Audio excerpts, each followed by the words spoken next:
क्या आप जानते हैं कि हमें मधुमक्खी के काटने पर दर्द क्यों होता है और बॉडी का वो पार्ट सूजना क्यों शुरू हो जाता है?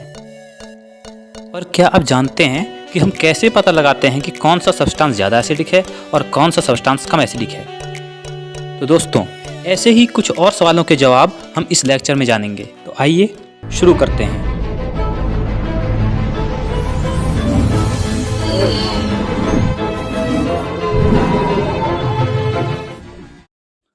हेलो फ्रेंड्स, सबसे पहले हम बात करेंगे पीएच स्केल के बारे में।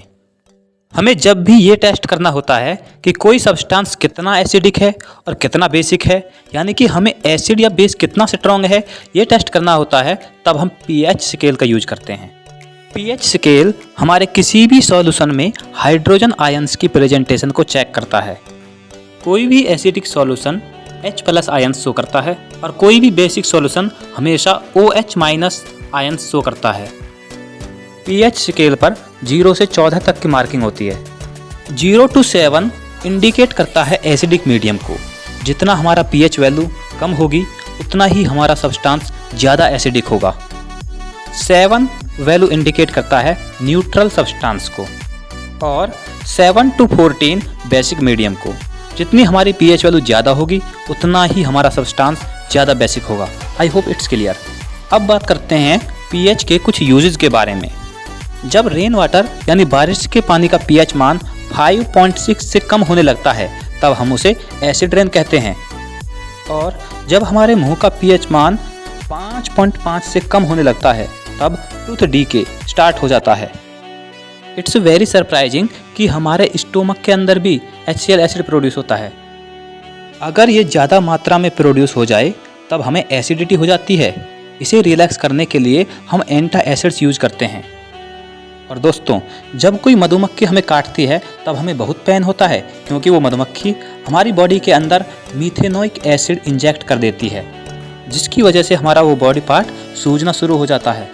हम उससे रिलीफ पाने के लिए एंटी एसिड्स या फिर बेसिक सॉल्यूशंस यूज करते हैं, जैसे कि बेकिंग सोडा, क्योंकि जो बेकिंग सोडा होता है वो बेसिक होता है और जो मधुमक्खी का डंक है वो एसिडिक होता है।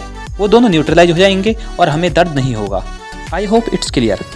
तो फ्रेंड्स, अब हम बात करते हैं कुछ साल्ट्स और उनके यूजेस के बारे में। तो आइए शुरू करते हैं। स्ट्रॉन्ग एसिड और स्ट्रॉन्ग बेस के रिएक्शन से हमें जो साल्ट प्राप्त होता है वो न्यूट्रल होता है, जबकि स्ट्रॉन्ग एसिड और वीक बेस के रिएक्शन से जो हमें साल्ट मिलता है वो एसिडिक साल्ट होता है, और वीक एसिड और स्ट्रॉन्ग बेस के रिएक्शन से जो हमें साल्ट मिलता है वो बेसिक साल्ट होता है।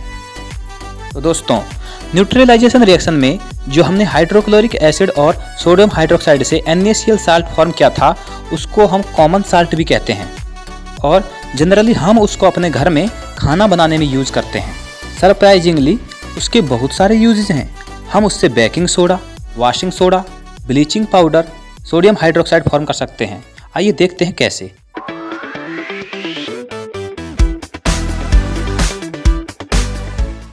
जब हम सोडियम क्लोराइड यानी कॉमन साल्ट के एक्वस सॉल्यूशन से इलेक्ट्रिसिटी पास करते हैं तब सोडियम हाइड्रोक्साइड फॉर्म होता है।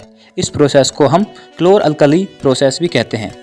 इसका एग्जांपल है NaCl प्लस में H2O की डीकम्पोजिशन रिएक्शन से इन प्रेजेंस ऑफ इलेक्ट्रिसिटी हमें प्राप्त होता है सोडियम हाइड्रोक्साइड और साथ में क्लोरीन और हाइड्रोजन भी। I hope it's clear.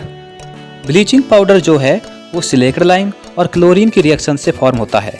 इस रिएक्शन की इक्वेशन है calcium hydroxide plus chlorine gives us CaOCl2 यानी ब्लीचिंग पाउडर प्लस में H2O। ब्लीचिंग पाउडर को केमिकल इंडस्ट्रीज में एक ऑक्सीडाइजिंग एजेंट के रूप में यूज किया जाता है। इसके अलावा कॉटन और लिनन को ब्लीच करने में ब्लीचिंग पाउडर का यूज होता है। वाटर को प्योर करने के लिए भी इसका यूज होता है। अब बात करते हैं बेकिंग सोडा की फॉर्मेशन और उसके यूजेस के बारे में। बेकिंग सोडा का केमिकल नेम है सोडियम हाइड्रोजन कार्बोनेट यानी कि NaHCO3। जब NaCl और वाटर अमोनिया के साथ कार्बन डाइऑक्साइड की प्रेजेंस में रिएक्ट करते हैं तब वो अमोनियम क्लोराइड और सोडियम हाइड्रोजन कार्बोनेट यानी कि NaHCO3 फॉर्म करते हैं। NaHCO3 यानी कि बेकिंग सोडा। इसे हम खाने वाला सोडा भी कहते हैं। इसका यूज़ हम बेकरी में एंटी एसिड्स के तौर पर और सोडा एसिड फायर एक्सटिंग्यूशर के तौर पर यूज़ किया जाता है। और अगर वॉशिंग सोडा की बात की जाए तो सोडियम कार्बोनेट की रिक्रिस्टलाइजेशन से वॉशिंग सोडा बनता है। सोडियम कार्बोनेट यानी कि Na2CO3 जब वाटर के साथ रिएक्ट करता है तब वो फॉर्म करता है सोडियम कार्बोनेट इंटू 10H2O जो कि वॉशिंग सोडा है। वॉशिंग सोडा का पेपर, सॉप, गिलास इंडस्ट्री में as a washing agent use होता है, इसीलिए इसको हम धोने का सोडा भी बोलते हैं। तो फ्रेंड्स, ये थे कुछ साल्ट्स और उनके usages. I hope everything is cleared. अब बात करते हैं इस चैप्टर के लास्ट टॉपिक के बारे में, वो है प्लास्टर ऑफ पेरिस यानी कि POP। इसके यूजेज हैं जब हमारी बोन्स फ्रैक्चर हो जाती हैं तब डॉक्टर्स उसे एज ए सपोर्ट यूज करते हैं। इसके अलावा इसका यूज सजावटी सामान बनाने, मूर्ति बनाने, खिलौने बनाने आदि में किया जाता है। ओरिजिनली जो POP होता है वो पाउडर फॉर्म में होता है जिसका फार्मूला है CaSO4 × ½ H2O। जब हम इसमें वाटर ऐड करते हैं तब ये जिप्सम बन जाता है। जिप्सम का फॉर्मूला होता है CaSO4 × 2H2O जो कि कुछ टाइम बाद अपनी हार्ड फॉर्म ले लेता है। I hope everything is clear. तो friends, here this chapter ends. दोस्तों, यदि आपको हमारा ये वीडियो पसंद आया तो इसको लाइक, शेयर और सब्सक्राइब जरूर करें।